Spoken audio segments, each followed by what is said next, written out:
Veranda race banking மற்றும் government தேர்வுகளுக்கான online மற்றும் ஆஃப்லைன் பயிற்சி. Black Thunder, where fun never ends. Ooty Main Road, Metupalayam. Feel the nature. Ilai Beach Meadows on Kadalur by Tiranam Homes. பெரிய மகிழ்ச்சி அளிக்குது. மூன்றாவது முறையாக ஒரு கவர்மெண்ட் 2 சக்ஸஸ்ஃபுல் டேர்மை முடிச்சுட்டு 3வது கன்சிக்யூட்டிவ் டேர்முக்கு மக்களால் தேர்ந்தெடுக்கப்பட்டிருக்கு. இறுதி பெரும்பான்மை வந்துடும். 300க்கு மேலே பாஜக ஜெயிச்சிடும். 303 ஜெயிச்சாங்க 2019. அதை விட கூடுதலாக தான் இருக்கும், குறைவாக இருக்க வாய்ப்பே இல்லைன்னு அப்படிதான் நானும் அப்படிதான் நினைச்சேன். அது வந்து எனக்கும் அது வந்து பெரிய ஒரு ஆச்சரியம் தான். அது வந்து எக்ஸிட் போல்ஸ்ல ஒன்னாவது மாத்தி சொன்னாங்களா? ஒருத்தரோட அதுவே ஒரு உளவியல் தாக்குதல். தோல்வி அடைவர்கள் தேடக்கூடிய காரணம். எக்ஸிட் போல் எப்ப நடந்துச்சுங்க? 7 பேஸ் போலிங் முடிஞ்ச பிறகு என்ன உளவியல் என்ன தாக்க போறீங்க? 7வது பேஸ் சாயந்தரம் 6 மணிக்கு முடியுது சார். ஆமா, அரை மணி நேரத்துக்குள்ள ஒரு போல் நடத்தி முடிச்சு கால்குலேஷன்லாம் பண்ணி கொடுத்துட முடியுமா? எக்ஸிட் போல்ல 7 போலிங் முடிஞ்ச பிறகு என்ன இன்ஃப்ளூயன்ஸ் பண்ண முடியும்? என்னன்னா சார், இப்போ மகாராஷ்டிரால தூலேன்ற ஒரு தொகுதியில பிஜேபி ஜெயிச்சுட்டதா அறிவிச்சிட்டாங்க. ரீகவுண்டிங் காங்கிரஸ் கேக்குது, பார்த்தா காங்கிரஸ் ஜெயிக்குது. எக்ஸிட் போல் உண்மைன்னு நினைச்சிருந்தாங்கன்னா கேட்டிருக்க மாட்டாங்க. ரீகவுண்டிங் எப்படி அவங்க தான் ஜெயிக்க போறாங்க. அபத்தமா வளரீங்க. இததான் தேர்தல் process தெரியல. உங்களுக்கு தேர்தல் process தெரியல. சார், காங்கிரஸ் இந்தியா கூட்டணி மொத்த பேர் இத தான் சொல்றாங்க. யாருமே ஒத்துக்க மாட்டாங்க. அதுக்கு உளவியல் தாக்குதல் ஏன்ட்ட நடத்துவீங்க? காமன் மேன் காங்கிரஸ் நடத்துவீங்களா? நீ அவ்வளவு அவங்க சுதந்திர கூடாதுன்னு முந்தின 2 நாளும் காங்கிரஸ்காரங்க அகிலேஷ் யாதவ் எல்லாரும் இததான் சொன்னாங்க. பூத் கவுண்ட்ல கரெக்டா இருங்க, ஓட் கவுண்டிங் போகும்போது பாத்துக்கிட்டே இருங்க. நேஷனல் லெவல்ல எல்லாருமே 350 to 401 தான். யாருமே குறைவே இல்லை. எல்லாரும் எப்படி அது செஃபாலஜி ஒரு டெக்னிக். அது வந்து நான் பாதி மட்டும் சொல்றேன், முழுசா சொல்ல உங்களுக்கு புள்ளியில சொல்லி கொடுத்த மாதிரி. நீங்க யாரை பாக்குறீங்கிறது ஒரு முக்கியம். இப்போ அவங்க யாரை பார்த்திருப்பாங்க? அவங்க வந்து அவங்க விருப்பத்தை தான் காட்டியிருக்காங்க. அப்படிலாம் யாருமே செய்ய மாட்டாங்க. ஒன்று தெரிஞ்சுக்கோங்க சார், நான் சரியா கணிக்கலைன்னா என்ன அர்த்தம்? யாருமே தப்பாவே கணிச்சிருக்காங்க. அதுவும் டிஸ்டன்ஸ், இவ்வளவு டிஸ்டன்ஸ் வச்சு கணிச்சிருக்காங்க. நான் சொல்றேன் சார், இது வந்து அவர் போய் பார்த்த இடத்துல நீங்க பாருங்க, 60-70 தொகுதி சார், 60-70 தொகுதி மிஸ் பண்ணாங்க. 68 கோடி மக்கள் வந்து வாக்களிச்சிருக்காங்க. நீங்க வந்து எந்த நிறுவனமும் ஒரு 30,000 பேருக்கு மேல பார்க்க. நான் தமிழ்நாட்டில் நாங்க நடத்தின கருத்துக்களை சொல்றது 35 சீட்டு கேரண்டி டிஎம். நீங்க எடுத்து இப்போ பார்த்து 35 சீட்டு. இந்த 5 தொகுதியில டஃப் ஃபைட். இது 7 தொகுதி சொல்லிருந்தேன். ஆமா, அது 7ல இருந்து 10 வரைக்கும். ஆனா கிளியரா போய் நிப்பாட்டினது இந்த ராமநாதபுரம், தேனி, திருநெல்வேலி, கோயம்புத்தூர், 5 தர்மபுரி. ஆஃப் கோர்ஸ் இந்த 5 மாதிரி. இதை தவிர வேற எங்கேயுமே குழப்பிக்கவே இல்லை. ரொம்ப தெளிவா யாருக்கு வேணாலும் போகலாம். பிஜேபிக்கு போயிடலாம், ஏடிஎம்கேக்கு போயிடலாம், டிஎம்கேக்கும் திரும்ப போயிடலாம். இந்த 3 பாயிண்ட் சொல்லிருக்கேன். ஏன்னா அங்க வந்து கணிக்க முடியலங்கிறது தான் என்னோட பாயிண்ட். அப்ப நான் இதுக்கு மேல மை இந்தியா ஆக்சிஸ் அந்த நிறுவனர் அவர் இந்த கருத்து கணிப்பு வெளியிட்டவர் லைவ்ல நேரலையில இந்தியா டுடே லைவ்ல அழுகுறாரு. இப்படி ஒரு அவருக்கு வந்து ஒரு தார்மீக உணர்வு இருக்கு. நம்ம தப்பா கணிச்சோம், பல்ஸ் நம்ம பார்க்கலன்னு சொல்லி அழுகுறாரு. அவர் அழுவ வேண்டியது. பல்ஸ் சரியா பார்க்கல. அவங்களுக்கு ஒரு மேஜர் ஃபால்ட். ராமர் கோவில் கட்டப்பட்ட அயோத்தியிலையும் தோத்துருக்காங்க சார் பாஜக. கிரெடிட் வந்து ஒவ்வொரு ஹிந்துவும் ஒவ்வொரு இந்தியனும் பாரத பிரதமர் கொடுத்துக்கிட்டே கொடுக்கலையே, தேர்தலில் கொடுக்கலையே. சந்திரபாபு நாயுடு, நிதிஷ்குமார் இந்த பக்கம் வந்துடணும்னு எங்கேயும் போக மாட்டாங்க. அங்க போனாலும் ஆட்சி அமைக்க முடியும். ஒரு பேச்சுக்கு 2 ஒரு 16 சீட் வச்சிருக்காங்க. 32 தான் நீங்க ஆட்சி அமைச்சிருக்கீங்களா? 30 வந்துச்சுன்னா இன்னொரு 10 சுயேட்சை அது இதுன்னு 10 சுயேட்சை வாங்க மாட்டாங்க. அதுல மாஸ்டர் வந்து எப்பயுமே பிஜேபி. அது வந்து இங்க எடுத்து குறையாம பாத்துக்கிடுங்க. அவ்வளவுதான். இருந்து குறையாம பாத்துக்கிடுங்க. ஆமா, அங்கிட்டு குறையாம சரத்பவாரை கூப்பிட எவ்வளவு நேரம்? வெஸ்ட் பெங்கால் மம்தா பானர்ஜி 29 அங்க வந்து தேர்தல் முறையா நடந்தா நான் நினைக்கிறேன். ஜம்மு காஷ்மீர்ல இருந்த சுதந்திரம் கூட அங்க இல்லைன்னு நான். ஸோ மம்தா பானர்ஜியுடைய அந்த வெற்றிங்கிறது தற்காலிகமானது. அவங்களுடைய சட்டமன்ற தேர்தலில் அவங்க ஆட்சி இழப்பாங்க. பிரதமர் யார் அப்படிங்கிற ஒரு கேள்வி. நம்ம பேட்டி கொடுக்கறதுக்குள்ள அவர் பதவி ஏற்ற போறாரு. அது விட்டுருக்கீங்க. அதுலதான் குழப்பமே இல்லை. உலக தமிழர்கள் அனைவருக்கும் வணக்கம். இன்றைய சிறப்பு நேர்காணலில் நம்மோடு இருக்கக்கூடியவர் மூத்த பத்திரிகையாளர் திரு ரங்கராஜ் பாண்டே அவர்கள். வணக்கம் சார். வணக்கம். தேர்தல் முடிவுகள் வந்துருச்சு, உங்களுடைய கருத்துக்கள்? 1.5 மணி நேரம் பேசணுமே, நம்ம எங்கே சொல்றது. ரொம்ப பெரிய மகிழ்ச்சி அளிக்குது. 3வது முறையாக 1962க்கு பிறகு 60 ஆண்டுகளுக்கு பிறகு ஒரு கவர்மெண்ட் 2 சக்ஸஸ்ஃபுல் டேர்மை முடிச்சுட்டு 3வது கன்சிக்யூட்டிவ் டேர்முக்கு மக்களால் தேர்ந்தெடுக்கப்பட்டிருக்கு. அது நேருவுக்கு பிறகு யாருக்குமே சாத்தியப்படலை. இந்திராவுக்கு, ராஜீவுக்கு யாருக்குமே சாத்தியப்படலை. அது பாரத பிரதமர் நரேந்திர மோடிக்கு சாத்தியப்பட்டிருக்கு. அவங்க திரும்ப ஆட்சிக்கு வந்துருக்காங்க. கூல். நமக்கு வந்து நம்ம வந்து யாருடைய ஆட்சியும் வரணும்னோ யாருடைய ஆட்சியும் வரக்கூடாதுன்னு விரும்பினதில்லை. அவங்க ஆட்சி வரும் அப்படின்னு ரொம்ப தெளிவாக இருந்தோம். அதில் நமக்கு இந்த குழப்பம். எத்தனை முறை கேட்டாலும் நம்ம வந்து சொன்னோம் அவங்க தான். நம்ம பேட்டிலே வேறு சொன்னோம் 272 வந்தால் கூட அவங்க தாங்க பிரதமர் அப்படிங்கிற வார்த்தையை நான் உங்களுக்கு யூஸ் பண்ணியிருக்கேன். அதோட கம்மியாக வந்தால் கூட மம்தா பானர்ஜியோ டிஎம்கேஓ கூட வந்துருவாங்க. அவங்க ஆட்சி தான் அமைய போது, எந்த குழப்பமும் இருக்குது. அவங்க ஆட்சி தான் அமைப்பவங்க எனக்கு ரொம்ப திடம் இருந்துச்சு. அவங்க ஆட்சி தான் அமைஞ்சிருக்கு. அவ்வளோதான். ஸோ நம்ம சரியான திசையில் தான் போயிருக்கு. தமிழ்நாட்டையும் பொறுத்தளவுக்கு அதே தான். அவங்களுக்கு தான் அட்வான்டேஜ் ஃபுல்லாக இருக்குங்கிற சொல்லியிருக்கோம். நம்ம வந்து அந்த எலெக்ஷனுக்கு முந்தைய கருத்துக்கள் இந்த வார்த்தையை சொல்லியிருக்கோம். மொத்தமாகவே டிஎம்கே பக்கம் போனாலும் ஆச்சரியப்பட மாட்டேன் அப்படின்னு. இந்த ஏடிஎம்கே பிஜேபி அலையன்ஸ் 2 பிரிஞ்சு சொல்லியிருக்கோம். ஃபுல் அட்வான்டேஜ் அவங்க எடுக்க போகிறாங்க. இவங்க பிளவுபட்டனால இவங்களுக்கு வந்து ஊர் 2 பட்டா அவங்களுக்கு தான் லாபம். அதில் வந்து 2 ரொம்ப தெளிவான விஷயம். இது எல்லாமே கிளியராக நடந்த மாதிரி நடந்திருக்கு. இதை ஏதாவது சரி பண்ணணும்னு நினச்சாங்கன்னா அது அந்தந்த கட்சிகள் செய்ய வேண்டியது. அறுதி பெரும்பான்மை வந்துடும். 300க்கு மேலே பாஜக ஜெயிச்சிரும். 303 ஜெயிச்சாங்க 2019. அதை விட கூடுதலாக தான் இருக்கும், குறைவாக இருக்க வாய்ப்பே இல்லைன்னு அப்படி தான் நானும் அப்படி தான் நினச்சேன். அது வந்து எனக்கும் அது வந்து பெரிய ஒரு ஆச்சரியம் தான். அது வந்து அதற்கான காரணமாக கூட்டணிகளுடைய கணக்கு நான் நினைக்கிறேன். தமிழ்நாட்டில் எப்படி கூட்டணி கணக்கு வந்து ஒரு உத்தரவாதமான வெற்றியை ஏற்படுத்தி கொடுத்துச்சோ அதை மாதிரி யூபி தான் அவங்களுக்கு ஒரு மேஜர் ஃபால். கிட்டத்தட்ட வந்து ஒரு ஓவராலாக ஒரு 40 சீட் அவங்களுக்கு வந்து காலியாகுது, பாதிக்கு பாதி காலியாகுதுன்னு வச்சுக்கிட்டிங்கன்னா அந்த 40 காலியானதுக்கான காரணம் வேட்பாளர் உட்பட நிறைய விஷயங்கள் சொல்கிறாங்க. யோகி ஒன்று சொன்னார், அமித்ஷா ஒன்று சொன்னார், அதெல்லாம் எனக்கு தெரியல. நான் பார்க்குறது சமாஜ்வாதிக்கும் காங்கிரஸுக்குமான அந்த அண்டர்ஸ்டாண்டிங் ரொம்ப சரியாக இருந்தது. கிரவுண்டில் நல்ல கனெக்ட் இருந்தது. அது வந்து ஒர்க் ஆச்சு. இவங்க தனியாக நின்னாங்க. அவங்களுடைய 10 வருஷம் ஆட்சி, இது வந்து ஆன்டி இன்கம்பன்சி எல்லாமே சேர்ந்துச்சு. அவங்களோட கூட்டிட்டாங்க, அவ்வளோதான் பாயிண்ட். நிறைய இடங்களில் நீங்கள் வந்து ஒரு 1000 ஓட்டு, 2000 ஓட்டு, 8000 ஓட்டு, 10000 ஓட்டு, 20000 ஓட்டுலாம் நிறைய டிஃப்ரென்ஸ் இருக்குது.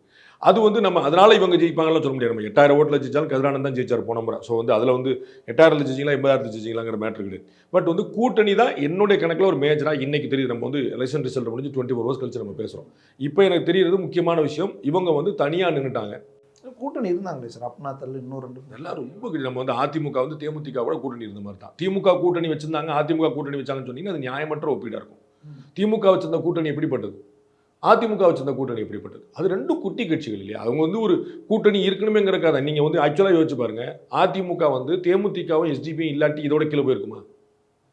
புரியுங்களா உங்களுக்கு? அவங்க அட்மோஸ்ட் அவங்க தனியாக தான் போட்டிட்டு இருக்காங்க. ஆல்மோஸ்ட் டிஎம்கே தான் கூட்டணினால பலன் பெற்றது. டிஎம்கே தான் கூட்டணி இருந்துச்சு, அஃப்கோர்ஸ் பாஜகட்டையும்.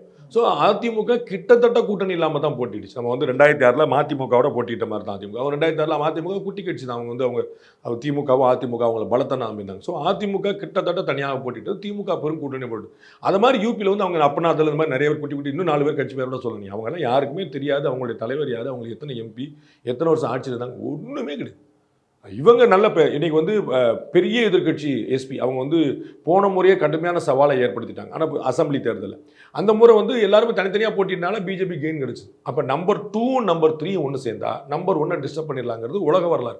அதுதான் பீகாரில் நடந்துச்சு. மகாகட்பந்தன் சொல்லி போட்டுட்டு லாலு பிரசாத் யாதவும் நிதிஷ்குமாரும் சேர்ந்து பிஜேபி காலி பண்ணாங்க. Number 2 and number 3 can challenge number 1 easily. அதே தான் இங்கே யூபியில் இருந்தது. Number 2 and number 3 number 1 challenge. Sir போன தடவை நம்பர் 2 நம்பர் 3 பிஎஸ்பி எஸ்பி அவங்க சேர்ந்து ஒன்றும் பண்ண முடியல. கெமிஸ்ட்ரி ஒன்னால அது இவரே நம்ம வந்து இவங்க காங்கிரஸ் சீன்லயே இல்லாம தானே சார் இருந்துச்சு. இல்ல அதுதான் இல்ல அமைதியிலேயே தோத்தாங்க. சீன்ல இருந்தாங்க.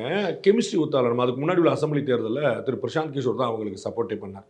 அப்போ அவர் ரொம்ப தெளிவாக சொன்னார், நாங்கள் வந்து இதுக்கு பயங்கரமாக வேலை பார்த்துக்கிட்டு இருந்தோம், ஒரு 4 சீட் ஜெயிச்சோன்னே பொசுக்குன்னு அவங்க வந்து அலையன்ஸை போட்டாங்க, எங்கள் பேச்சை கேட்கவே இல்லை அப்படின்னு. அது வந்து வேறு மாதிரி அதாவது தனித்து போட்டிங்கிற மாதிரி ரெடி பண்ணி அவர் காங்கிரஸை கொண்டு வர்றாரு. அவங்க பொசுக்குன்னு அலையன்ஸை போட்டாங்க. அதனால் வந்து அந்த கெமிஸ்ட்ரி ஒர்க் ஆகலை. இந்த முறை அந்த கெமிஸ்ட்ரி ஒர்க் ஆச்சு. கிரவுண்டில் நீங்கள் வந்து அலையன்ஸுங்கிறது வெறும் மேலே வந்துட்டு இருந்தால் பார்த்தாது, கீழே வரும். திமுக அலையன்ஸில் திரும்பி உதாரணம் சொன்னாங்க, அவங்க 2019 லாஸ்ட் 5 years அவங்க வந்து ரொம்ப அமைக்கலாக இருக்குது. நம்ம பல சந்தர்ப்பங்களில் பார்த்துருக்கோம். கடுமையான ஒரு எதிர்வினை ஆற்ற வேண்டிய சந்தர்ப்பங்களில் கூட தோழமை சுட்டுதல் கூட இல்லாமல் போய் நிற்குது. அது வந்து தார்மீக ரீதியாக ஜனநாயக ரீதியாக ஒரு தப்பான விஷயமா பார்த்தாலும் கூட்டணி தர்மம்னு பார்த்தீங்கன்னா அது வந்து பெஸ்ட் விஷயமா நம்ம பார்க்கணும். அப்போ வந்து கீழே வந்து அவங்க எல்லாருமே சிங்காகி நிற்கிறாங்க. மேலே தலைவர்கள்லேருந்து கீழே தொண்டர்கள் வரைக்கும் யாருக்கும் எந்த முரண்பாடும் கிடையாது. விடுதலை சிறுத்தைகள் ஓட்டு டிஎம்கே கன்வெர்ட் ஆகிறதுக்கோ, காங்கிரஸுடைய ஓட்டு விடுதலை சிறுத்தைகள் கன்வெர்ட் ஆகிறதுக்கோ, காங்கிரஸ் கம்யூனிஸ்ட் ஓட்டை ஷேர் பண்ணிக்கிறதுக்கோ எங்கேயுமே தேக்கம் இல்லை. பியூட்டிஃபுல்லாக அப்படியே போய் இறங்கி நிற்கும். அப்போ அந்த அலையன்ஸுடைய ஒற்றுமை அங்கே வந்து நின்றுச்சு யூபியில். அதுதான் நான் மேஜராக நினைக்கிறேன். பீகாரில் எப்படி வந்து அவங்க அட்வான்டேஜ் எடுத்துட்டாங்க பிஜேபி, ஏன்னா நம்பர் 2 நம்பர் 1 ஒன்று சேர்ந்துடுறாங்க. எளிமையான கணக்கு தான். அங்கே பீகாரில் எப்படி அவங்களால அதிகமாக பெற முடிஞ்சது? இவ்வளோதான் கணக்கு. Number 2 number 3 number 1 Rashtriya Janata தளம் இல்லை சார். இல்லை பிஜேபி இருக்கிறாங்க. உங்களுக்கு அது எப்படி நீங்கள் சொல்லுங்கள்? எம்எல்ஏ எலெக்ஷனில் 80 தொகுதிக்கு மேலே ஜெயிச்சது அவங்க தான். வச்சுக்கோங்க நம்பர் 2 நம்பர் 3 அதே கணக்கு தானே. ஏன் இதுக்கு மட்டும் தானே போயிட்டு நான் வந்து அதே ஆந்திராவில் பாருங்கள், ஒய்எஸ்ஆர் காங்கிரஸ் ஏன் தோக்குறாங்க, பிஜேபி தெலுங்கானா பிஜேபி சந்திரபாபு நாயுடு ஜனசேனா சேர்றாங்க. இவ்வளோதான் கணக்கு, வேறு ஒன்றுமே இல்லை சார். பீகாரில் டபுள் இன்ஜின் சர்க்கார்னாங்க. யோகி ஆதித்யநாத்தோட அரசு அவ்வளோ யூபியில் யோகி ஆதித்யநாத்தோட அரசு அவ்வளோ சிறப்பாக செயல்பட்டுச்சுன்னாங்க. ப்ளஸ் மத்திய அரசும் பிரதமர் மோடி அவருடைய செல்வாக்கும் உத்தரப்பிரதேசத்தில் 2014 2019 ரெண்டுலேயும் 70-60ன்னு அதுக்கு மேலே கொடுத்த இடம் இது பாசிபிளே இல்லை இப்படி ஒரு விஷயங்கிறது தான் தேர்தல் கருத்து கணிப்புகள்லாம் காட்டுச்சு. ஸ்வீப் 70+ தான். மாநில அரசுடைய செயல்பாடுக்கும் இதுக்கும் எந்த சம்பந்தமும் இல்லை. நான் ஏற்கனவே கூட்டணி மட்டும்தான் சொன்னேன். ஒடிசால இதற்கு முன்னாடி எப்பயுமே பார்த்தீங்கன்னா பாரத பிரதமர் நரேந்திர மோடி எனக்கு கொடுத்த பேட்டியிலேயே சொல்லியிருந்தார் ரொம்ப தெளிவாக. மாநில சட்டமன்றத்துக்கு வேறு மாதிரியாகவும் மக்களவைக்கு வேறு மாதிரி வாக்களிக்கிறாங்க. ஒடிசா உதாரணத்துக்கு வச்சுக்கோங்கன்னு சொன்னார் போன முறை. கீழே திரும்ப 2014லையும் 2019லையும் நவீன் பட்நாயக்கை தேர்ந்தெடுத்த மக்கள் மேலே பிஜேபி ஓட்டு போட்டாங்க. அப்போ ஒரே நேரத்தில் 2 ஓட்டு போடுறாங்க. ஆனால் இங்கே சங்குக்கு ஓட்டு போடுறாங்க, இங்கே தாமரைக்கு ஓட்டு போடுறாங்க. அவ்வளோ கிளாரிட்டி அவங்கள்ட்ட இருந்துச்சு. சரிங்களா? இப்போ அதே மாதிரி ஆன்டிக் மச்சு போய் ரொம்ப நாளாக அந்த பிரச்சனைகள் ஓடி அவங்க ஒரு கட்டத்தில் அது சேச்சுரேஷன் பாயிண்டில் நிற்கிது அந்த கட்சி. இப்போ பிஜேபி அந்த ஸ்பேஸை படுத்திட்டு காங்கிரஸ் அங்கே இல்லை, அந்த இடத்துல வைக்கிறாங்க. அதனால நீங்கள் கர்நாடகாவில் பாருங்கள். இப்போ காங்கிரஸ் கட்சி தோல்வி அடைஞ்சிருச்சு, கர்நாடகாவில் காங்கிரஸே இல்லாமல் போச்சு, இது கட்சிக்கு அவங்க காங்கிரஸ் கட்சிக்கான எதிர்வினை தான் அப்படின்னு பார்க்க போறீங்களா? அப்படி கிடையாது. அங்கே பார்லிமெண்ட்டுக்கு வேறு மாதிரி, அசம்பிளிக்கு வேறு மாதிரி போகிற பழக்கம் எப்பயுமே உண்டு. அதில் குழப்பம் இல்லை. அதனால் இந்த பின்னடைவு, இந்த நம்பர்ஸ் சமாஜ்வாடி கூட வந்திருக்காங்கன்னா அவங்களுடைய கூட்டணி, அவங்களுடைய கெமிஸ்ட்ரி, அது யோகி ஆதித்யநாத்தோட கவர்மெண்ட்டுக்கான விஷயமா. அடுத்து நீங்க அசம்பிளி எடுக்கும்போது பாருங்க உங்களுக்கு தெரியும். அப்ப நம்ம அதை சொல்லுவோம், நீங்க ஒத்துக்குவீங்க. ராமர் கோவில் 4 மாசம் தான் கட்டி முடிச்சு திறந்து வச்சு ஒரு பெரிய நிகழ்வா நடத்தினாங்க. உத்தரப்பிரதேசத்துல அந்த மக்கள் அதற்காக வாக்களிப்பாங்க, அரசியலுக்காக தான் பண்ணாங்கன்னே. ராமர் கோயில் ஒரு எலெக்ஷன் விஷயம் கிடையாது, நான் சொல்லியிருக்கேன். அதுக்காகவே நான் என்னோட கருத்து, ராமர் கோயில் ஒரு எலெக்ஷன் விஷயம் இல்ல, நான் பதிவு பண்ணிருக்கேன். மக்கள் ஒரு ஹாப்பியா இருப்பாங்க சார். நான் நீங்க யூகம் பண்றதுக்கு நான் எப்படி சார் சொல்ல முடியும்? நான் இப்ப சொல்லியிருந்தேன். இப்ப பாருங்க, 303க்கு மேல போகும் நான் சொல்லியிருந்தேன். அப்ப ஏன் போலங்கிறத நான் சொல்றேன். கூட்டணி அவங்க அமைக்கல, கூட்டணி அமைச்சிருக்காங்க, இதுதான் எனக்கு தோணக்கூடிய நான் சொல்ல வரேன். கூட்டணி அமைச்சதுக்கு அப்புறமும் நம்ம 303க்கு மேல போயிடுவாங்கன்னு இல்லை சார் சொன்னோம். ஆமா சார், நான் அதுதான் நம்பினேன். அதுக்கான காரணமா நான் இப்போ யூபி தான் மேஜர் லாஸ். சரிங்களா? யூபியில் கூட்டணி வச்சுருந்தா இந்த 40 சீட் உங்களுக்கு மேலே வந்திருக்கும் நான் நினைக்கிறேன். இன்னைக்கு 290 இருக்குன்னு, நாளைக்கு 330 இருந்திருப்பாங்க. அன்னைக்கு இந்த கேள்வியிலே வந்திருக்காரு. ஒரு 40 சீட் லாஸ். அந்த 40 சீட் அங்கே வந்து முடிஞ்சு வச்சு எல்லா ப்ராப்ளம். ஒரு ஸ்ட்ராங் கூட்டணி வச்சிருந்தா ஆமா கட்டாயம் வச்சிருந்துருக்கணும். பிஎஸ்பி மட்டும் தான் இருக்கு ஸ்ட்ராங் கூட்டணி. நீங்க என்னமும் செய்யுங்க, அவங்கள கூட்டணி அமைக்க விடாம தடுங்க. எஸ்பியும் காங்கிரஸும் சேரவனா இருந்திருங்க. அதை நீங்க என்ன பண்ணுங்க, 2006 மக்கள் நல கூட்டணி அமைந்தது காரணமே அதிமுகன்னு சொல்லுவாங்க, ஒரு அரசியல் பார்வை வைப்பாங்க. நீங்க என்ன பண்ணுங்க, சரி அரசியல் ராஜேந்திரத்தை நான் உட்காந்து சொல்லிட்டு இருக்க முடியாதுல்ல.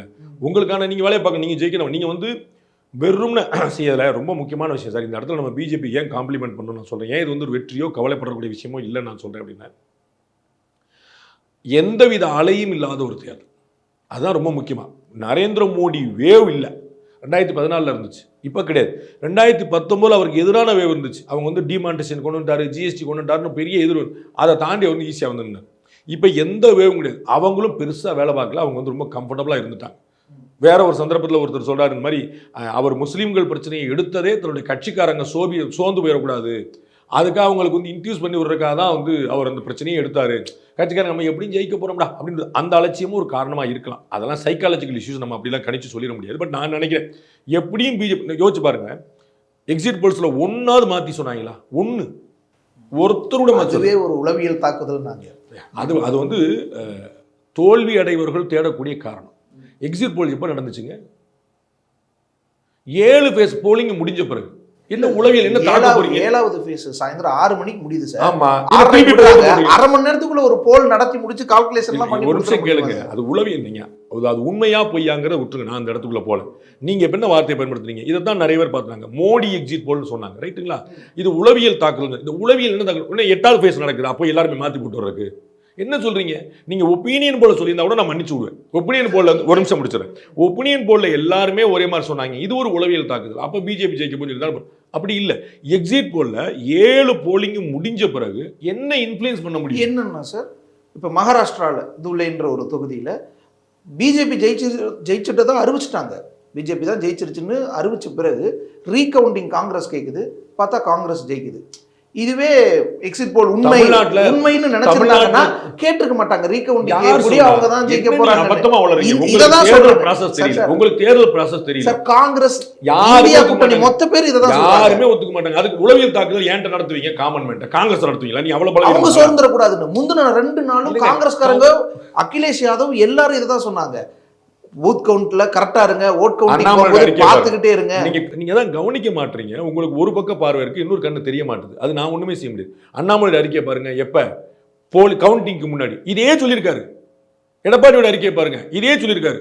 பசி நோக்காம கண் துஞ்சாம உட்கார்ந்துட்டே இருங்க, வெளியே போயிடாதீங்க, சர்டிபிகேட் வாங்குறதுக்கு வெளியே போயிடாதீங்க. எஸ் சார், அண்ணாமலை இங்க எதிர்க்கட்சி, இங்க அவங்க சொல்றாங்க இல்லைங்க. ஒருவேளை இப்படி உளவியல் தாக்குதல் நினைச்சுக்காதீங்க. உளவியல் தாக்குதல் நடத்துறது செய்யணும். உளவியல் தாக்குதலுக்கு உள்ளானவங்க நீங்க செய்யுங்க. உத்தரப்பிரதேசத்துலயும் மகாராஷ்டிராவுலயும் நான் எல்லாருமே செஞ்சிருக்காங்கன்னு சொல்ல வரேன் சார். உங்களுக்கு ஏன் புரிய மாட்டேங்குது? இது காங்கிரஸ் கட்சி ஒண்ணு விஜிலண்டா உட்கார்ந்துருக்கல. காங்கிரஸ் கட்சி வந்து தன்னுடைய தொண்டர்களுக்கு கொடுத்த அறிக்கையை எடப்பாடி பழனிசாமி தன்னுடைய தொண்டர்கள் கொடுத்திருக்காரு. அண்ணாமலை தன்னுடைய தொண்டர்கள் கொடுத்திருக்காரு. கொடுக்கல. அண்ணாமலை யார், எந்த கட்சி இல்ல சார், அண்ணாமலை தமிழ்நாட்டுல கொடுத்திருக்காரு சார். இங்க ஒரு சின்ன கட்சி, உங்களுக்கு தனக்கு எதிராக நடந்துறக்கூடாது. எல்லா கட்சியும் எல்லாருக்கும் கொடுத்திருக்காங்க. எல்லா கட்சியும் கொடுத்திருக்காங்க. நீ அந்தந்த ஸ்டேட்ல அந்தந்த யூனிட் அவங்க கொடுத்துட்டு இருக்காங்க. நீங்க கவனிக்க மாட்டேன்றீங்க. நீங்க போய் பாருங்க, எல்லாமே மோடியை பாதி செஞ்சு இந்த நேரத்து டிஸ்கஷனே பாதி மீட்டிங் வந்து அமித்ஷா தான் நடத்தினாரு. அவர் தான் பிரைம் மினிஸ்டரா? மோடி எல்லாத்துக்கும் வரமாட்டாருங்க. அவர் எப்போ வரணுமோ அப்போ வருவார். மோடி வந்து எல்லாத்துக்கும் வந்துட்டு பாரு வாசல்ல. ஒரு திட்டமிட்டு கருத்து கணிப்புங்கிறதையே இப்படி ஒரே நம்பர் வந்துச்சுன்னா யாரோ ஒருத்தர் எழுதி கொடுத்து வந்து. ஆமாங்க, நான் அப்படி ஆமானே வச்சுக்கோங்க, நான் மறுக்கவே இல்லை. கொஞ்சம் அறிவை பயன்படுத்தி யோசிக்க சொல்லுங்க. இந்த கருத்தை சொல்றவங்க போலிங்கே முடிஞ்ச பிறகு நீங்க என்ன நெரேட்டிவ் செட் பண்ண போறீங்க? இந்த விஷயம் தான் சார். ஒரு மேல சின்ன சின்ன இடத்துல மார்ஜின் வர இடத்துல ஒரு மிஸ் ஆகிறதுக்கு சோர்ந்து போய் கண்டுக்காம மாதிரி கேட்கும்போது நான் நீங்க உங்களுடைய வெகுளியான வெள்ளந்தியான தன்மை எனக்கு தெரியும். நீங்க வந்து எவ்வளவு ஓப்பன் ஹார்ட்டா இருப்பீங்க. நான் வந்து அது சரியா அப்படியே தெரிஞ்சுக்கிறேன். அது தேவேந்திரன் வந்து குழந்தை அப்படின்னு நான் வந்து புரிஞ்சு. இது நான் 100 நம்ம தமிழ்நாட்டில் சிதம்பரத்தை அவர்கள் சிதம்பரத்தை எடுத்து சிவகங்கையில் ராஜகண்ணப்பன் நின்னார். என்னாச்சு? எப்போ ரிசல்ட் கொடுத்தீங்க? ஆல் இந்தியா லெவல்ல ரிசல்ட் வந்த பிறகு 1:30 மணிக்கு வந்து சூழல் வந்துடக்கூடாதுங்க சார். என்ன கொடுத்தீங்க? அங்க என்ன கொடுத்தீங்க? இங்க வந்து காங்கிரஸ் இல்ல சார், அங்க அது மாதிரி மாறிடக்கூடாது. காங்கிரஸ் ஜெயிச்சுன்னு சொன்னீங்கல்ல, நீங்க சொன்னீங்கல்ல காங்கிரஸ் ஜெயிச்சுன்னு சொன்னீங்கல்ல, அங்க யார் ஜெயிச்சான்னு சொன்னாங்க? ராஜகண்ணப்பன் ஜெயிச்சதா சொல்லி மாறினது இல்ல சார். அங்க ஆளுங்கட்சி தான் ஜெயிச்சதா சொன்னாங்க, இங்க ஆளுங்கட்சி ஜெயிச்சதா சொன்னாங்களா? அப்ப யார் டேம்பர் பண்றா, யார் முறைகேடு பண்றா யோசிக்கிறீங்க. இந்த சிச்சுவேஷன் தான் நடந்துடக்கூடாதுன்னு மகாராஷ்டிரால இப்போ ஒரு தொகுதி காப்பாற்ற நிறைய தொகுதி அப்படி பண்ணவே முடியாதுங்க. உளவியல் தாக்குதல் அப்படி பண்ணவே முடியாது. அந்தந்த கலெக்டர் மாட்டிக்கிடுவாங்க. நீங்க வந்து இன்பதுரை என்ற இவர் அப்பாவு கேஸ்ல நீங்க பாத்துட்டு இருந்தீங்க. பெட்டியை 5 வருஷம் கழிச்சு வச்சிருப்பாங்க. ராஜகண்ணப்பன் கேஸ் போட்டாரு, வந்து 5 வருஷம் முடிச்சு அடுத்து வந்துருச்சு சார். நீங்க ரிசர்வ்டு அதான் நீங்க வந்துருச்சு. அதை எண்ணுவாங்க, தவாலோட திரும்ப எல்லாமே நடக்கும் சார். முடிச்சதுக்கு அப்புறம் அது அப்புறங்க நீங்க இந்த மாதிரி டேம்பர் பண்ணா கலெக்டர் மாட்டுவார்.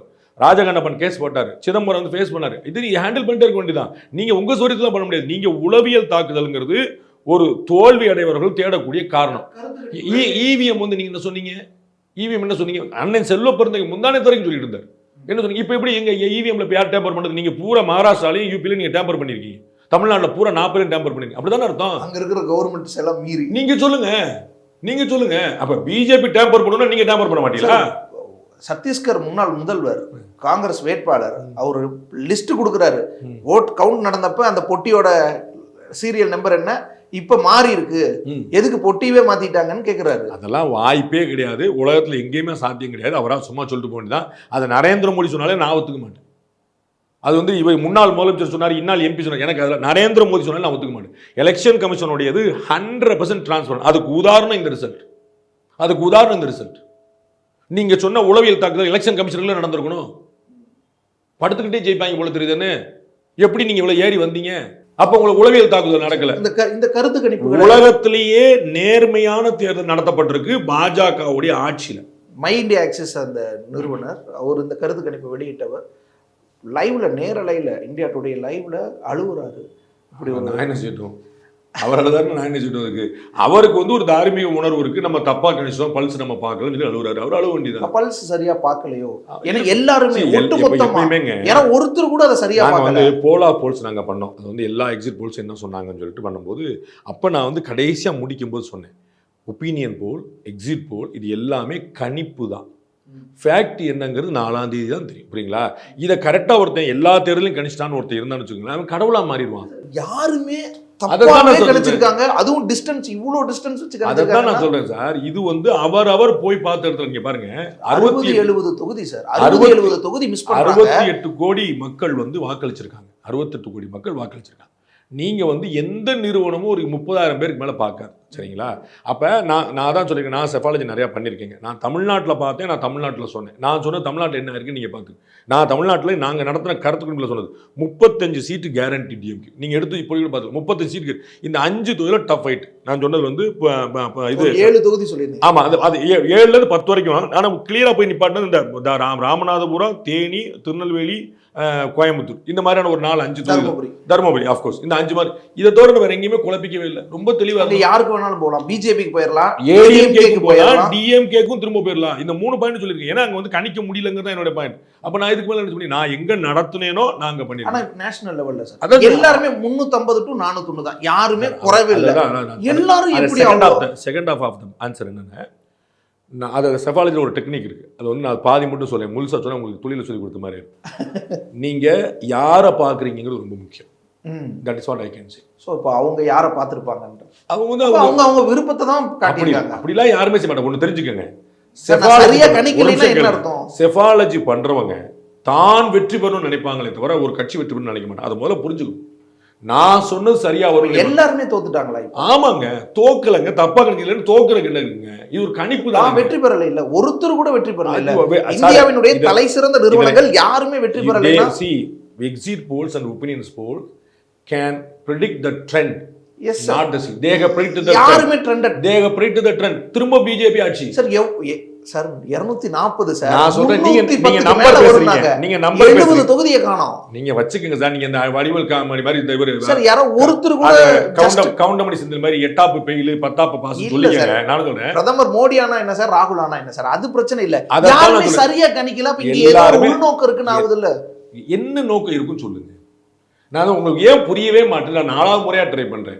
போலே முடிஞ்ச பிறகு நடத்துறதுல என்ன நோக்கம்? நீங்க ஒப்பீனியன் போல் சொல்லுங்க, நான் பேசாம இருக்கேன், நான் பதில் பேச மாட்டேன் சொன்னீங்கல்ல சார். பல இடங்கள்ல சில 1000 ஓட்டு வித்தியாசம்னு அதுதான் ட்ரெண்டை கணிச்சிருக்கிறாங்கன்ற. நான் உங்களுக்கு என்ன சொல்றேன், நீங்க எனி எக்ஸிட் போல் ஒப்பீனியனா எக்ஸிட் போலா இருந்துச்சு, they can predict the trend. தமிழ்நாட்டில் எல்லாருமே 36லேருந்து 39 40 வரைக்கும் சொன்னாங்க. அப்ப என்ன கணக்கு? டிஎம்கே அட்வான்டேஜ் 40 வந்து எவனுமே சொல்லியே, எப்படி வந்துச்சு? அப்ப ட்ரெண்ட் தான் 33 37 39 அது சொல்ல முடியாது. அது வந்து ஒவ்வொருத்தரும் ஒரு நம்பர் ட்ரை பண்றாங்க, அவங்க போட்டு வச்சு பார்க்குறாங்க. அதை நான் திரும்பவும் சொல்றேன், அவர்கள் எல்லோருமே தான் வெற்றி பெற நினைப்பார்கள். அவங்க யாருமே வந்து பிஜேபி வெற்றி பெறும் காங்கிரஸ் வெற்றி பெறும் நினைக்க மாட்டாங்க. அப்படி ஒன்று நடந்தா அது வந்து ஒப்பீனியன் போல நடக்கலாம். நான் நீங்க சொல்லுங்க, நான் பேசாம இருக்கிறேன், நான் ஜஸ்டிஃபை பண்ண போக மாட்டேன். வாக்காளர்கள் மேல உளவியல் தாக்குதலுக்கு அது பயன்படும். எதிர்கட்சி பூத் ஏஜென்ட்ஸ் ஸ்ட்ராங் ரூம்ல உங்களுக்கு கேள்வி இல்லைன்னு நான் புரிஞ்சுக்கிறேன். ராமர் கோவில் கட்டப்பட்ட அயோத்தியிலையும் தோத்துருக்காங்க சார் பாஜக. நான் உங்களுக்கு சொன்னேன், நீங்க கவனிக்கல. அயோத்தி கோவில் is not an election issue நான் சொன்னேன். நான் முன்னாடியும் சொன்னேன், இப்பயும் சொன்னேன். நீங்க எடுத்து பார்த்துங்க, என்னால் கட் பண்ணி காட்ட முடியும். நான் வந்து கெஜ்ரிவாலோட arrest will not create any impact. 7க்கு 7 போச்சு. ராமர் கோயில் வில் நாட் எலெக்ஷன். அது வந்து ராமர் கோயில் இவங்க சொல்லுவாங்க பேசுவாங்க, அதை வச்சு மக்கள் ஓட்டு போட மாட்டாங்க. எனக்கு நல்லது. ராமர் கோயில் வந்து பர்சனல். டிஎம்கே காரங்க போய் ராமர் கோயில் பாட்டுருவாங்க. அண்ணன் KKSR போய் திருப்பதி கோயிலில் சாமி கும்பிடுறாரு. அவர் பிஜேபி ஓட்டு போடுவாரா? சாமி கும்பிடுறப்ப பிஜேபி நீங்க நினைச்சிட்டு நான் என்ன செய்வேன்? நெத்தியில பொட்டு வச்சா பிஜேபி நீங்க நினைச்சா நான் என்ன செய்வேன்? இது வந்து இந்து மத தர்மம், நான் ஃபாலோ பண்றேன் பர்சனலா. உங்களுக்கு வந்து என்னை பார்த்தா சங்கீதம் வச்சுக்கோங்க. நான் உங்கள்கிட்ட போய் நான் தேவேந்திரன் போய் நான் நல்ல வேணா அப்படி நான் ஏன் சொல்லிட்டு போறேன்? நீங்க ஒரு கேள்வி கொடுத்துருங்க. KKSR கோயில் போனா சண்டைக்கு வர மாட்டீங்க. இந்து மக்களினுடைய நீண்டகால ஒரு போராட்டம், ஒரு ஆசை, ஒரு விருப்பத்தை நிறைவேற்றி வைக்கிறாங்க. பெரிய கிரெடிட் பாரத பிரதமர் 80% இந்து ஓட்டு இருக்கக்கூடிய தொகுதியில தோக்குறாங்க. அது ராமர் கோயில் கட்டின இடத்துல சம்பந்தம் இல்ல. அதுக்கு சம்பந்தம் இல்ல. அந்த கிரெடிட் வந்து ஒவ்வொரு ஹிந்துவும் ஒவ்வொரு இந்தியனும் பாரத பிரதமர் கொடுத்துக்கிட்டே இருக்கும். இது அவரால் கொடுக்கலையே சார். கிரெடிட்ங்கிற ஓட்டு இல்லைங்க. ஓட்டு இல்ல. நான் சொல்றேன், ஒரு நிமிஷம். அப்ப நீங்க கேளுங்க. திரு ஸ்டாலின் சொன்னாரா எங்க கட்சியில 80% இந்துக்கள்னு? 90%. 80 அவர் சொன்ன வார்த்தை. நீங்க வந்து நீங்க 110 கூட நீங்க போட்டுக்க. அவர் பயன்படுத்தின வார்த்தை. அவர் வந்து அப்ப இந்துக்களுக்கு எதிரா 100 விஷயம் பேசியிருக்காங்களா? சனாதனத்தை ஒழிக்காம விட மாட்டேன்னு பேசிருக்காங்களா? அவங்க அதை வந்து இந்து மதம் கிடையாது, மூட நம்பிக்கை. ஏன் டயத்தை கேள்வி பண்ணாதீங்க. நான் அதை திரும்ப நான் உங்களுக்கு பதில் கேட்டுங்க. ஒரு நாள் சனாதனம் வந்து அவங்க இந்து மதம் எது அப்படின்னு சொல்லுங்க. நீங்க சும்மா வந்து ஒரே பாயிண்ட திரும்ப திரும்ப போட்டு ஓட்டிட்டு இருக்க கூடாது. நீ சனாதன இந்து மதம் இல்லைன்னா அது எந்த மதம் சொல்லுங்க. இதை நான் 100 முறை சொல்லுவேன். நான் ஒரே மேட்டரை நீங்க சொல்லுங்க, அவர் சொல்லட்டும். இல்ல சார், அதுக்கு ஆராசா பல விளக்கமே சொல்லுங்க. நீங்க என்ன மதம் சொல்லுங்க, ஆராசா கொடுத்த விளக்கத்தை சொல்லுங்க. லெட்டஸ்ட் தேர்தல் விட்டு நம்ம அங்க பேசுவோம். எனக்கு ஒன்றும் பிரச்சனை இல்லை. ஒரு முறை கூட ஒரு ஒழுங்கான யாரெல்லாம் கிறிஸ்டியன் இல்லையோ முஸ்லீம் இல்லையோங்கிறதுக்கு கான்ஸ்டிடியூஷன்ல இப்படி எழுதி வச்சிட்டீங்க, அதனாலதான் நான் இப்படி போட்டுக்க வேண்டியிருக்குன்னு சொல்லியிருக்காங்க. நீங்க போட்டுக்காதீங்க, மதமற்றோர் போட்டுக்குங்க. எங்க அண்ணன் கமலாசன் போட்டிருக்காரு, நீங்க போட்டுக்குங்க. உங்களுக்கு வந்து இடஒதுக்கீடுக்காக மத்தல வேணும், ஜாதி வேணும், மதம் வேணும். இதையெல்லாம் வச்சு இடஒதுக்கீடு கேட்கற நிலைமை கொண்டு வந்தீங்க. அதனால சார் இடஒதுக்கீடு நீங்க வேண்டாம்னு சொல்லுங்க. நீ கேக்குறவங்க ஆராசா கேக்கு சார் இடஒதுக்கீடு இத்தனை வருஷமா ஒடுக்கப்பட்டு வெளியே வர்றதுக்கு ஒரு ரிலீஃப் வருது. அந்த ரிலீஃப் அவர்கள் தங்களுடைய வாழ்க்கையில் அடுத்த கட்ட வந்திருக்காங்கல்ல, அவங்க விட்டு கொடுக்க சொல்லுங்க. நாங்க வந்துட்டப்பா இந்த ட்ரெயின்ல வந்து எனக்கு சீனியர் சிட்டிசனுக்கு வேண்டாம்னு விட்டு கொடுங்கன்றாரு. கேஸ்ல வந்து எனக்கு வந்து மானியம் வேண்டாம் விட்டு கொடுங்கன்றாரு. பாரத பிரதமர் நிறைய பேர் விட்டு கொடுத்துருக்காங்க. நீங்க விட்டு கொடுங்க. நான் செட்டில் ஆயிட்டேன். அது அவங்கவங்க விருப்பத்துல விட்டு அது எப்படி கொடுக்குறாங்க. அதே மாதிரி அவங்க நீங்க ஊருக்கு போற தத்துவம் பேசுவீங்க, உங்களுக்கு பண்ண பாரத மாட்டீங்க. பிரதமர் சொன்ன மாதிரி அவங்க விருப்பத்துக்கு விட்டு சார் கொடுக்குறாங்க. அது வந்து மேண்டேட் கிடையாது, இது மேண்டேட். நீங்க விட்டு கொடுக்கலாம்ல.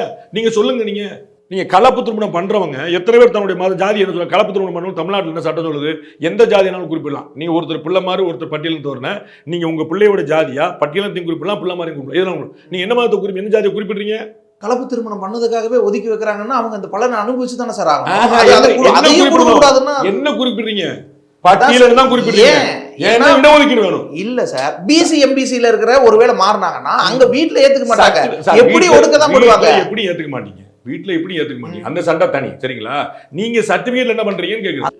தேசிய அளவுல சார் பிரதமர் யார் அப்படிங்கிற ஒரு கேள்வி. ஏன்னா பிரதமர் நரேந்திர மோடி இது வரைக்கும் ஃபுல் மெஜாரிட்டிலேயே நம்ம பேட்டி கொடுக்கறதுக்குள்ள அவர் பதவி ஏற்ற போறாரு. அதை விட்டுருங்க நீங்க. அதுலலாம் குழப்பமே கிடையாது. ஏன்னா சார் இது வரைக்கும் தொடர்ந்து வெற்றி மட்டும்தான், ஃபுல் மெஜாரிட்டியில மட்டும்தான் ஜெயிச்சிருக்காரு. ஃபுல் மெஜாரிட்டியில தனி பெரும்பான்மையோட ஜெயிச்சிருக்காரு. மெஜாரிட்டி தான், தனி பெரும்பான்மையோட ஜெயிச்சிருக்காரு. எந்த பெரும்பான்மை வச்சுட்டாலும் அவர் தான் மெஜாரிட்டி. 2004 காங்கிரஸ் ஆட்சி அமைச்ச போது காங்கிரஸ் எவ்வளவு எம்பி இருந்தாங்கன்னு போய் பாருங்க. Right sir. 2009 குஜராத் முதல்வராக இருக்கும்போது நான் சொல்றது 2004 காங்கிரஸ் ஆட்சி அமைச்சதா இல்லையா? UPA 1 எவ்வளவு எம்பி வச்சுதாங்கன்னு போய் பாருங்க. 2009 UPA 2 ராகுல் ஃபார்முலாலாம் பேசுனீங்களே அன்னைக்கு என்ன பாருங்க. இன்னைக்கு பிஜேபி மட்டும் தனியா வச்சிருக்கக்கூடிய நம்பர் ஒட்டுமொத்த இந்திய கூட்டணி வச்சிருக்கீங்களான்னு சொல்லுங்க. நீங்களாம் வெற்றி தோல்வி பத்திலாம் பேசாதீங்க. நான் வந்து நிறைய பிரதமர் மோடியுடைய அவர் வந்து இன்னைக்கும் அந்த வெற்றில பெரும்பங்கு அவருடைய. சந்திரபாபு நாயுடு நிதிஷ்குமார் இந்த பக்கம் வந்துடணும்னு கூப்பிடுறாங்க. எங்கேயும் போக மாட்டாங்க. அங்க போனாலும் ஆட்சி அமைக்க முடியாது. ஒரு பேச்சுக்கு 2 16 சீட் வச்சிருக்காங்க. 32 சீட் 32 தான் நீங்க ஆட்சி அமைச்சிருவீங்களா? 30 வந்துச்சுன்னா இன்னொரு 10 சுயேட்சை அது இதுன்னு ஒன்று அந்த 10 சுயேட்சை வாங்க மாட்டாங்க. அதுல மாஸ்டர் வந்து எப்பயுமே பிஜேபி தான். அது வந்து இங்க எடுத்து உடையாம பாத்துக்கிடுங்க, அவ்வளவுதான் சொல்லுவேன். இங்கிருந்து குறையாம பாத்துக்கிடுங்க. ஆமா, உங்ககிட்ட உடையாம சரத்பவார் கூப்பிடுறதுக்கு எவ்வளவு நேரம் ஆகும் சார்? அவரு தான் இப்ப சந்திரபாபு நாயுடுக்கே ஃபோன் பண்ணிட்டு இருக்காரு. எல்லாரும் ஃபோன் பண்ணாங்க. ஜெயிச்சாங்கன்னு எல்லாரும் ஃபோன் பண்ணுவாங்க. நீங்க இதுல மாஸ்டர் யாருன்னு நீங்க தெரிஞ்சுங்க சார். அவங்க கட்சியெல்லாம் உடைச்சிருக்காங்க, எப்படி அவர் போவார்? அதெல்லாம் உங்களுக்கு மந்திரி பதவி கொடுக்கும்போது ஏன் வேணாம் சொல்ல போறீங்க? ஸோ இந்தியா கூட்டணி தான் சேஃபா இருந்துக்கணும். ஆமா, இங்க பிரச்சனை இருக்கு. ஏன்னா 5 வருஷத்துக்கு எந்த பிரயோஜனம் இல்லை. நீங்க தமிழ்நாட்டில் 40 எம்பி இருக்கீங்க, என்ன பிரயோஜனம் சொல்லுங்க? போன முறை 39 எம்பி இருந்தீங்க, என்ன பிரயோஜனம் சொல்லுங்க? ஒண்ணுமே இல்லை. நீங்க செலவழிச்சதை மிச்சம். போன முறை செலவழிச்சது இத்தனை கோடிகள், இந்த முறை செலவழிச்சது இத்தனை கோடிகள், வேற ஒண்ணுமே கிடையாது. என்ன லாபம் சொல்லுங்க? 40 எம்பி வச்சிருக்கீங்க, என்ன லாபம்னு சொல்லுங்க? பார்லிமெண்ட்ல நல்லா கலவரம் பண்ண முடியும், பிரச்சனை தானே சார். லாப நட்டம்லாம் பார்க்க முடியுமா? அண்ணன் வரப்படாதீங்க, விடாதீங்க. ஆட்சியிலேயே எப்பயும் இல்லாமல் இருக்கு. லாப நட்டம் பார்க்க மக்களுக்காக உழைக்க வாழ்த்துக்கள். என்னங்க காமெடி? நம்ம சொல்லு, ஆட்சியில் அமைக்கிறதுக்கு தான் அத்தனை பேர் ஒர்க் பண்ணிட்டு இருக்காங்க. அதில் பங்களிக்க முடியலன்னு அதை கவனிப்பாருன்றேன் நான். அதனால இந்த கட்சிகள் தான் யோசிப்பாங்க. இன்னைக்கு ஆட்சியில் பங்கு அவங்களுக்கு. நீங்கள் சிதம்பரம் வந்து யாரு திருமாவளவன் வந்து ஏடிஎம்கே போவாராங்கிற கேட்ட கேள்விக்கு தான் பதில் இது. ஏடிஎம்கேல போனால் கிடைக்குமா கிடைக்காதான் தெரியாது. இங்கே உத்தரவாதம். சந்திரபாபு நாயுடு நிதிஷ்குமார் தெரிய விவரம் தெரியாது குழந்தைகளா? ஆந்திராலையும் ஒடிசாலையும் மாறின ஆட்சியை பற்றி அதெல்லாம் உங்கள் கண்ணில் தெரிஞ்சால் சந்தோஷம். அதை கேள்வியாக வச்சுட்டீங்களேங்கிற பெரிய கௌரவம் எனக்கு. அதெல்லாம் கண்ணில் தெரிஞ்சால் சந்தோஷம். பிஜேபி போயிடுச்சு, பிஜேபி இல்லைன்னு 4 மாநில தேர்தலில் 4 மாநிலத்தையும் பிஜேபி கூட்டணி ஆட்சி. காங்கிரஸ் தொடைத்து அதை பற்றி யோசிக்கிறதுக்கு பேசுறதுக்கு இந்தியாவில் ஆள் இல்லை. அருணாச்சல் பிரதேசில், சிக்கிமில், ஒடிசாவில், தெலுங்கு, ஆந்திராவில் மொத்தத்தையும் முடிச்சு விட்டு முழுக்க வந்து நிற்கிறாங்க காங்கிரஸ். நான் இன்னைக்கு வந்து நாளைக்கு போய் நீங்கள் பிஜேபியும் கூட்டணி 4 மாநிலத்துக்கு ஒரு காவி கலர் கொடுத்தீங்கன்னா இந்தியா முழுக்க காவியாக இருக்கும். போய் பாருங்க நீங்கள். அது இருந்த 4 இடமும் போயிடுச்சு அவங்களுக்கு. பிறர்னு இருந்ததும் போயிடுச்சு. காங்கிரஸ் ஆட்சி எல்லாம் எதுவும் நீங்க அங்க நீங்க ஒடிசால நீங்க இல்லைன்னு ஒத்துக்குங்க, ஆந்திராவில் நாங்கள் இல்லைன்னு ஒத்துக்குங்க. எதுக்கு நீங்க ஒய்எஸ்ஆர் சர்மிளா கொண்டு வந்து வச்சுங்க, ஒரு அம்மா கட்சியை கலைக்க வச்சு உங்களை சேர்க்க வச்சு இவ்வளோ கூத்து எதுக்கு பண்ணீங்க? கட்சி இல்லைன்னு ஒத்துக்குங்க, எனக்கு என்ன பிரச்சனை? நாங்கள் அங்கே ஊர்லேயே கிடையாது சார், சந்தோஷம் எனக்கு. நம்ம வெஸ்ட் பெங்காலில் இல்லாமல் போன மாதிரி இங்கேயும் இல்லாமல் போய்க்கிங்க. நாட்டுக்கு நல்லது. யார் கேட்டுதா? வெஸ்ட் பெங்கால் மம்தா பானர்ஜி அவங்க 29 அவங்களுக்கு பெரிய சரிவு இருக்கும். பிஜேபி அங்கே இன்னும் கொஞ்சம் வருவாங்க, கூட தான் வரும் அப்படின்னு சொன்னால் அங்கே ஒரு தேர்தல் நான் நியாயமாக நடந்தால் எடுக்க மாட்டேன். நான் ஸ்டேட் பை ஸ்டேட்டாக சொல்லும் போது நான் யூபியில் வந்து எப்படி அலைன்ஸ் ரொம்ப முக்கியமான காரணம் சொல்லணும், அங்கே வந்து தேர்தல் முறையாக நடந்தால் நான் நினைக்க மாட்டேன். அங்கே ஆமாம் ஒரு பெரிய அச்சுறுத்தல் இருந்தது. வாக்களிக்கிறதுக்கே வந்து ஓட்டு போடுறியா உயிரோடு இருக்கியாங்கிற மாதிரி ஒரு கேள்வி இருந்துச்சு. அது வந்து ஜம்மு காஷ்மீரில் இருந்த சுதந்திரம் கூட அங்கே இல்லைன்னு நான் நினைக்கிறேன் சார். அப்படியே ஜம்மு காஷ்மீரோட உங்களுக்கு தெரியாதுன்னு நீங்கள் சொல்லிக்கோங்க. நீங்கள் போய் நான் பார்த்துக்கோங்க. அங்கே நடந்த கலவரங்கள் என்ன, வன்முறை என்ன, தாக்குதல் என்ன, கொலை என்ன, அதெல்லாம் ஒருத்தர் இன்னும் அப்படியே விட்டு போயிடுவாங்களா? எவனோ ஒருத்தர் அங்கே எங்கேயோ சித்தனா அப்படின்னு விட்டு போயிடுவாங்க. எல்லாருக்கும் அந்த அச்சம் இருக்காதா? சாமானிய மக்களுக்கு எவ்வளோ பெரிய அச்சுறுத்தல். நீதிமன்றம் எவ்வளோ கண்டிச்சது. தேர்தல் ஆணையம் எவ்வளோ பாடுபட்டுச்சு, எத்தனை ஃபேஸ். மறு தேர்தல் எங்கே நடந்துச்சு சொல்லுங்கள் இந்தியாவில்? மறு வாக்குப்பதிவு எங்கே நடந்துச்சு சொல்லுங்கள் இந்தியாவில்? என்ன நீங்கள் சொல்லிட்டு இருக்கீங்க? மைசூர்ல கூட அந்த மாதிரி ஒரு சம்பவம் வச்சுக்கோங்க. ஒரு சம்பவத்துக்கு ஒரு ஊர் போன சம்பவத்துக்கு நீங்கள் வச்சு நான் சொன்னேன், நீங்கள் வந்து பீகாரும் தமிழ்நாடு ஒன்று சொல்லுங்க, எனக்கு என்ன கட்டுச்சு?